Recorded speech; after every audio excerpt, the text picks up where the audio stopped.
Looks like one of our development parts didn't fare too well in testing. I've put it on hold for now. You can restart work from the laptop. We're going to have to go back now and make some adjustments in order to get the final numbers looking more like we were expecting from the simulation. Yeah, cheers for that news. That's just what we wanted to hear.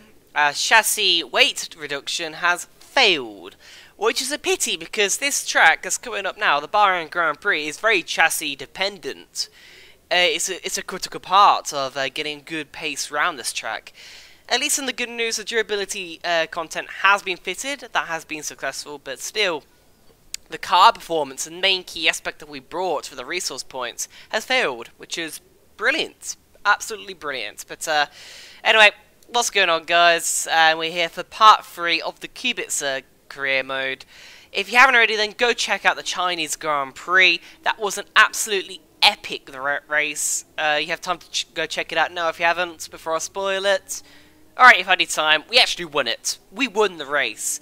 I don't know how Kubica did it. Just with magic. Just everything went right. I mean, it was challenging. It was holding up faster cars all towards the end. It was a real challenge, but Kubica there relishing the opportunity and snatching a win from the noses of all the top teams. But anyway, going on to the practice programs now, we're doing the track acclimatization, obviously, going through with the gates, and a little bit of track extending means if we've got invalidated lap times, that means we can restart the program. Obviously, we completed that eventually with a purple score. It just goes to show, guys, that obviously this strict corner cutting. Other rules for this series, which you may or may not know, is 105 Ultimate AI, strict corner cutting, as I mentioned before. Parc Fermé is on, and there's something else I'm missing, isn't there? Oh yeah, simulation damage as well, I'm pretty sure. So it's definitely a challenge for Kubica. They're going out proper with this career mode, pretty hardcore stuff. And as you can see, we've got a lot of engine wear. We actually changed out the main ICE, or internal combustion engine, but when we went to practice 2, another part started to get really worn. So I think in practice, well, I think between practice sessions now, actually, sorry, in practice 3, we decided to change the entire engine, which is a bit worrying, considering we only got 4 for the entire season, and we're already changing the engine. To be fair, the first components we can actually use for practice sessions later on down the track, but still, it's a little bit worrying for Robert Kubica at the moment. Although, to be fair, we are getting more development parts or durability parts, as they would be known. But obviously, it means we actually missed that practice session there, and we have to go straight into qualifying, unfortunately. So we couldn't complete all our programs in the end, especially the qualifying program, which is a little bit annoying, but that's just the way it is. And now we're going to qualifying 1 now, running through the setup. Going for a low drag setup, as obviously Bahrain has quite a few straights, and the Renault doesn't have the best power unit in the world, so I want to maximise the pace I can down the straights for the moment. Bit of a risk for Kubica, but hopefully he can overcome that risk and set a good lap. But no, he's already set laps during the session. He's still in P16, so not too good for Robert, and this is the final run in Q1. And he's up by a few attempts already, going for the first couple of corners, but even so, he ran a little bit wide during turn 1. So Kubica really isn't happy with the balance of his car so far this weekend, and sliding through turn 4, not really the best grip in the world, as he clipped the curb on the inside, and that did make us lose the car a little bit.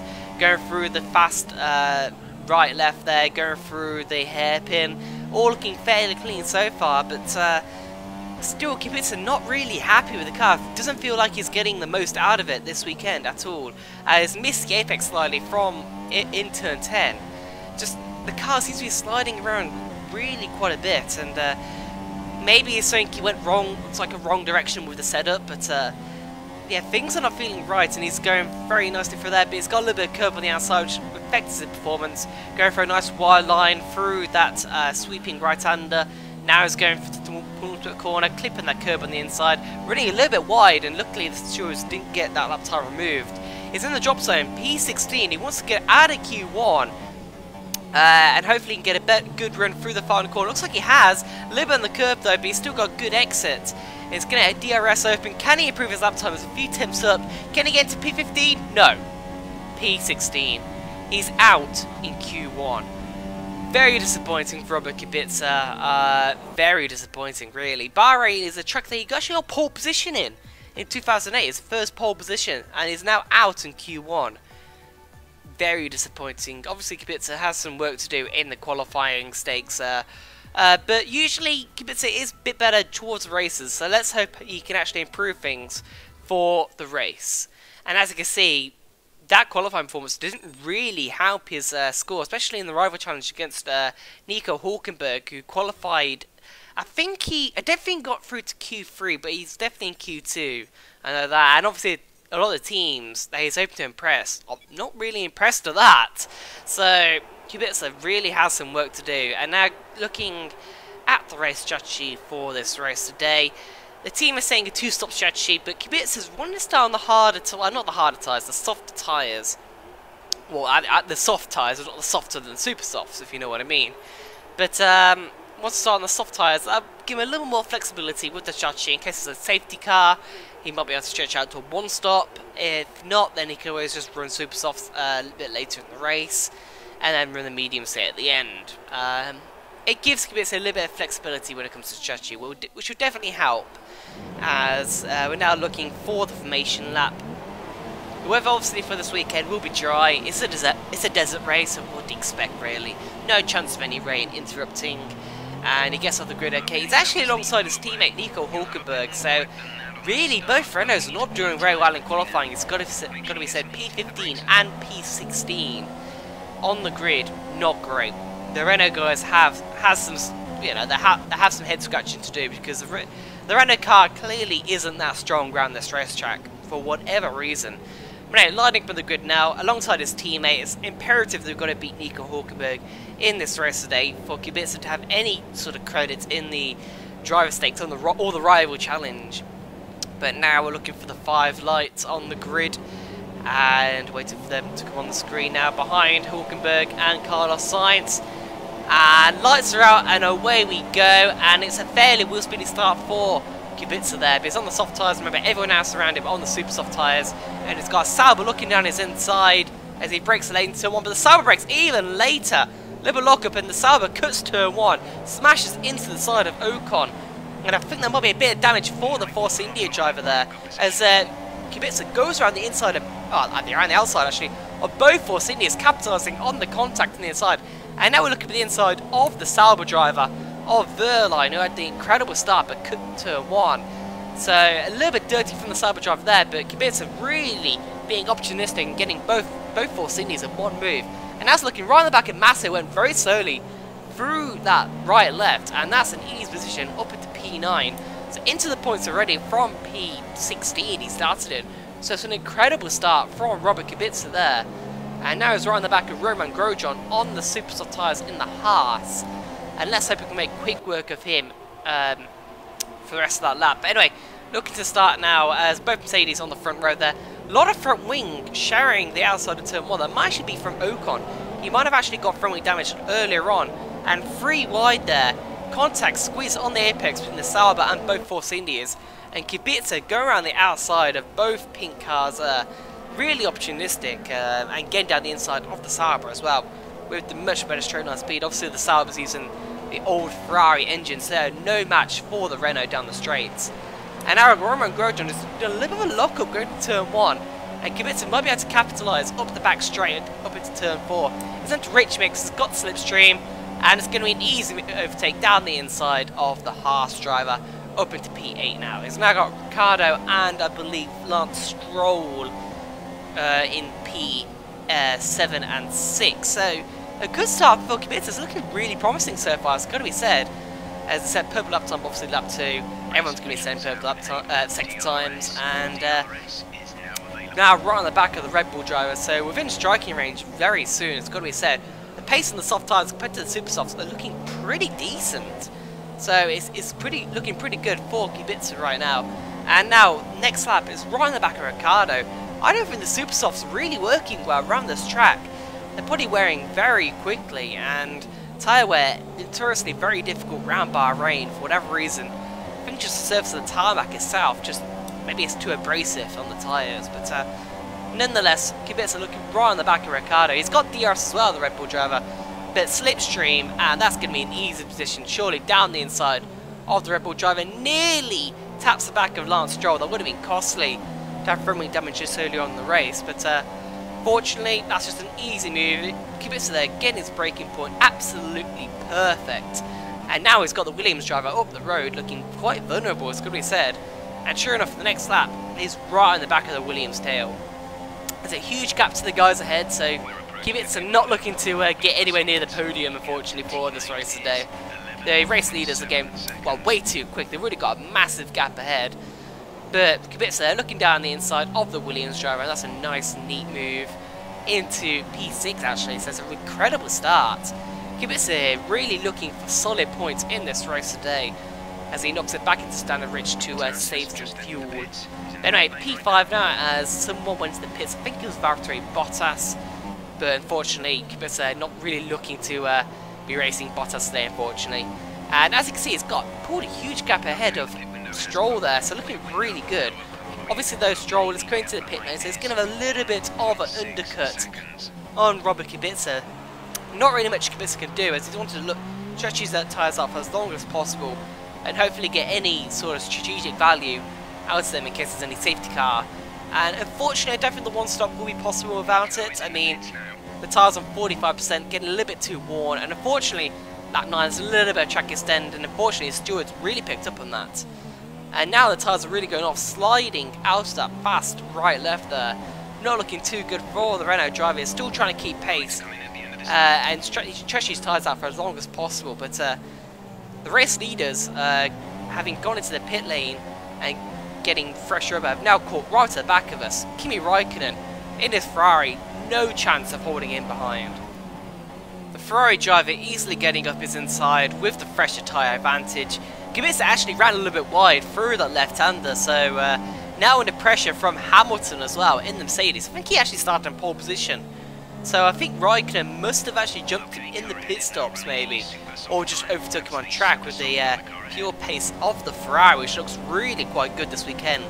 Mercedes obviously got superior straight line speed and is looking round the outside of the final corner. A little bit of contact as Kubica slightly outbrakes himself, makes contact with the side pod of the Mercedes. So a little bit of a mistake there from Robert Kubica, but really hasn't affected any of their races. So we're just going to carry on. The stewards obviously think that's a racing incident as well. No penalty handed out for Kubica for that. But now going to the pit lane for our first pit stop, going on to the super soft tyres. Want to get the quickest tyre out of the way and done with in the middle stint, get track position, and then switch to the medium tyres on the final stint, and hopefully park the bus as much as possible. But now going back onto the track, and in P10 actually. So a lot of guys really jumped him in those pit stops with the undercut strategy. Carlos Sainz has gone in front of him as well, and Kubica didn't even see Carlos Sainz at all this race, so no idea where he's coming from. A lot of wheel spin for Kubica leaving the pit lane there. But he's gone right to the back of the Toro Rosso driver. He's on the soft tyres, so it should be easy work for a diving manoeuvre up at the inside of P1, turn 1 I mean, and that's an easy position for Robert Kubica. Up into P9 now, as I think someone else pitted behind. But on lap 16, the tyres are really starting to wear. No grip at all for the super soft tyres, and Kubica's struggling. He's struggling quite a bit. Carlos Sainz is right over the back of him, and the tyres are really worn. So super soft tyres really aren't the race tyre for this race weekend. As you can see, a Mercedes emerging for the pit lane there.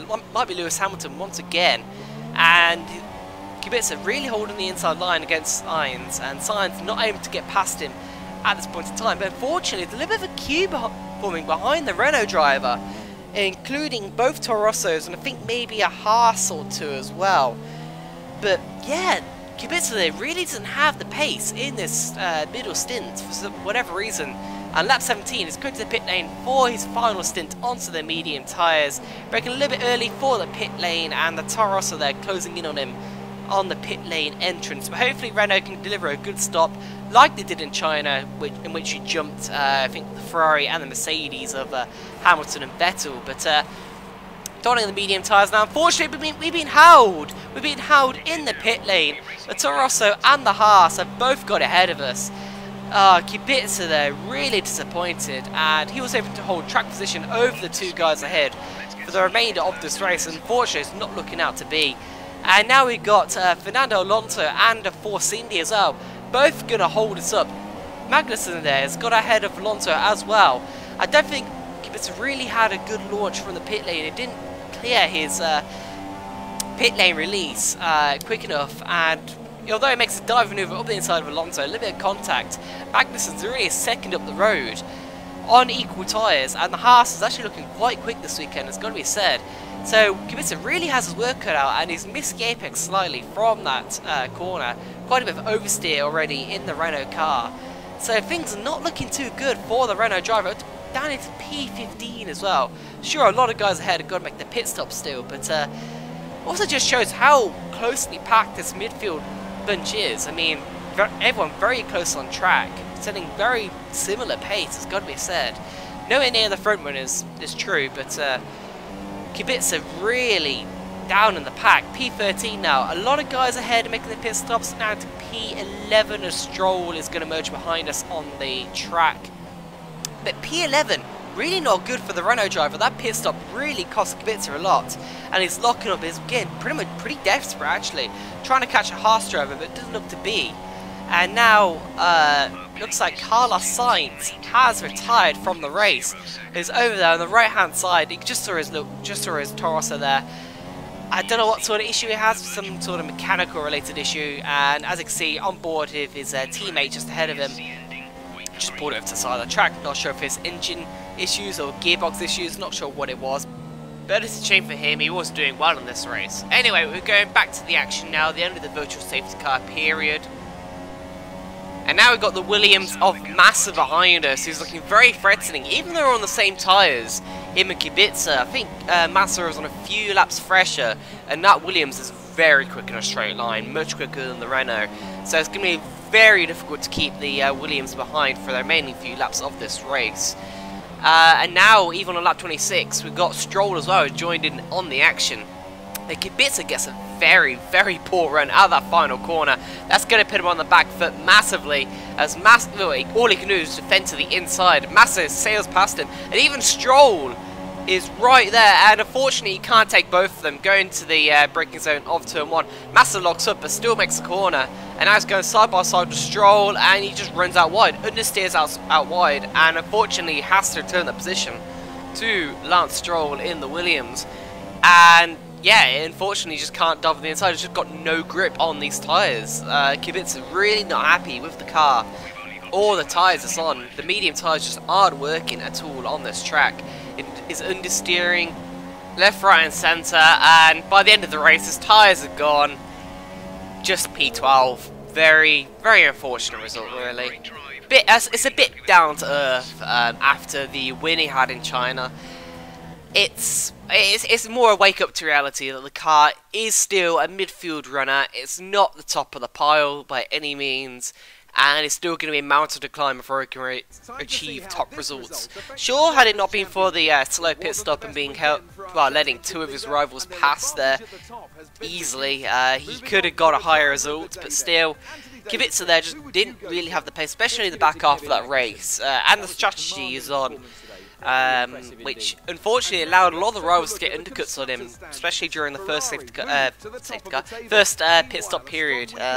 Definitely unfortunate, but Kubica is obviously hoping to bounce back strong for the next race in Russia. It's worth noting, by the way, that Nico Hülkenberg is way down the order. I think he had problems all during that race, some sort of technical issues which slowed him down massively. Which means Kubica is going to get some plus points in the rivalry challenge, and also compared to his teammates in the team appraisal, but still not great in the championship standings or anything like that. Kubica having a little bit of answers to find after that performance. Hopefully Russia will be a better track for him. But yeah, the Renault car not looking too good. I mean, the Force Indies had a bad day. They finished outside the points, but the Haas looked really quick. The Toro Rossos were pretty quick in that race as well, surprisingly. So definitely a midfield runner. It's very close in the midfield section. Forget the top guys of Ferrari, Mercedes, Red Bull. No hope of catching them. And unfortunately, their team approval, the only teams that are looking attractive for Kubica is McLaren and Sauber, which is a bit surprising, considering Kubica has already had a win this season. No teams want him, which is a bit amazing, really. I mean, they're still in the top 10 standings as well. But anyway, I'm going to leave it at that. Hope you guys enjoyed this episode. Russia will be out very soon, so smash the like button if you liked it, and please subscribe if you're new, and I'll see you guys for the next episode. So see you guys then. Palms up.